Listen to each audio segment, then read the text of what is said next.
Ajit seeds private लिमिटेडचे व्यवस्थापक जे आहेत मुडे साहेब, मी त्यांना विनंती करतो की त्यांनी आपल्या अजित सीड्सच्या सूर्यफुलाबद्दल माहिती द्यावी. सर सांगा. नमस्कार.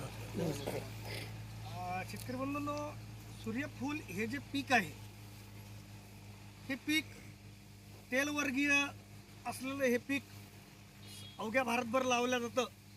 मात्र गेल्या 10-12 वर्षात हे पीक भारतातून कमी कमी होत आहे. याला कारण म्हणजे याच्यावर ज्या काही आजपर्यंत रोगकिडी येत होत्या त्याच्यामुळे हे पीक कमी होत होतं. परंतु गेल्या 10-12 वर्षात हे कमी झाल्यामुळं आता परत शेतकरी या पिकाकडे वळलेले आहेत. हे अजितचं 531 सूर्यफूल आहे. या सूर्यफुलाची लागवड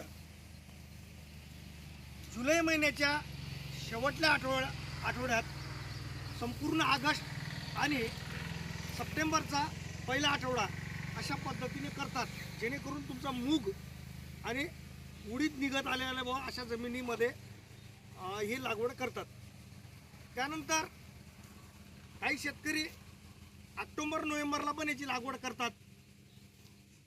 त्याच्यानंतर काही शेतकऱ्यांनी डिसेंबरला पण लागवड केली आहे, पण डिसेंबरला लागवड न करता ती जानेवारी-फेब्रुवारीमध्ये करायला पाहिजे, फेब्रुवारीच्या 15 तारखेपर्यंत, तर ती यशस्वी होते.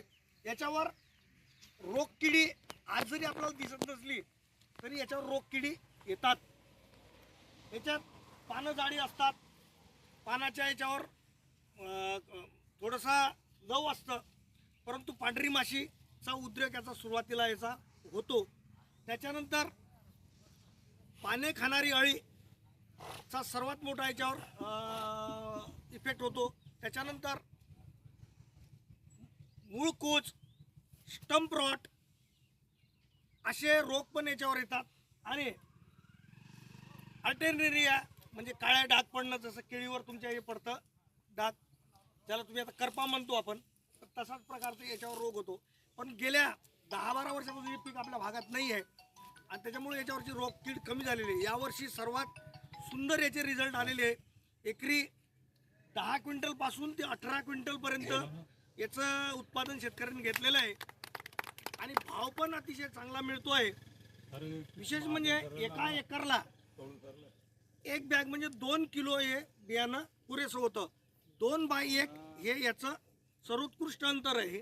त्या अंतरावर याची लागवड केल्यास निश्चित फायदा होतो. 1-2 फवारण्या करणं, 1-2 बुरशीनाशक घेणं, एवढी काळजी जर घेतली तर याच्यासारखं चांगलं पीक नाही असं म्हणता येईल. आणि पर्यायात्मक आज सूर्यफुलाकडे आपण त्या हिशोबानं पाहू शकतो की आपल्याला दुबारमध्ये हे पीक घेता येऊ शकतं. असं अनेक शेतकरी बंधूंनो की आज जर विचार केला तर आपण कापूस लावतो, परंतु कापूस आपला नोव्हेंबरपर्यंत जातो. अजितकडे तुम्हाला याच्यावर पर्यायी एक वाण आहे, अजित 5 म्हणून, जे वाण फक्त 135 दिवसाचं आहे. 135 दिवसाचं आहे. सधन लागवडीसाठी, ज्याला SD लागवड म्हणतो, ती त्याच्यासाठी योग्य आहे. 2 वेचात 80% कापूस येऊन जातो आणि हा कापूस जवळपास तुमचा नोव्हेंबरच्या 15 कंप्लीट होऊन जातो आणि घरी येऊन जातो. आणि त्याच्यावर जरी या सूर्यफुलाची लागवड केली तरी तुम्ही दुबार घेऊ शकता आणि अतिशय उत्कृष्ट रीतीने घेऊ शकता अजित 5 या कापसाच्या याच्यावर. बाकीचे कापूस जे आहेत ते थोडं उशिरा येईल, डिसेंबरपर्यंत कंप्लीट होईल, परंतु अजित 5 हे वाण 135 दिवसाचं असल्यामुळं आणि या वाणाचे एक विशेष वैशिष्ट्य म्हणजे असं आहे की ते लवकर कव्हर करतं. सर प्रत्येक कपाशीच्या मध्ये एक स्टाईल असते की फुल लागलं, पाती लागली, पातीचं फुलात रूपांतर होणं, कळीत रूपांतर होऊन, गोलमध्ये रूपांतर होणं, असा टप्पा चालतो. परंतु अजित 5 मध्ये असं आहे की तुम्ही 30-31व्या दिवशी जर शेतात गेलं तर तुम्हाला कुठेतरी पाती दिसेल. तुम्ही 35-38व्या दिवशी गेलं तर तुम्हाला असंख्य पात्या दिसतील आणि तुम्ही जर 45व्या दिवशी गेले तर तुम्हाला ज्या झाडावर 2 फुलं पाहिजे होती त्या झाडावर 10 फुलं, पराफुलं दिसेल. म्हणजे कव्हरिंग करण्याची जी पद्धत आहे, म्हणजे पातीचं फुलात रूपांतर आणि फुलाचं बोंडात रूपांतर. आणि बोंडअळी जी आहे ती बोंडात जात नाही, ती फुलात जाते. फुलात गेल्याच्या नंतरच ती बोंडात सक्रिय होते.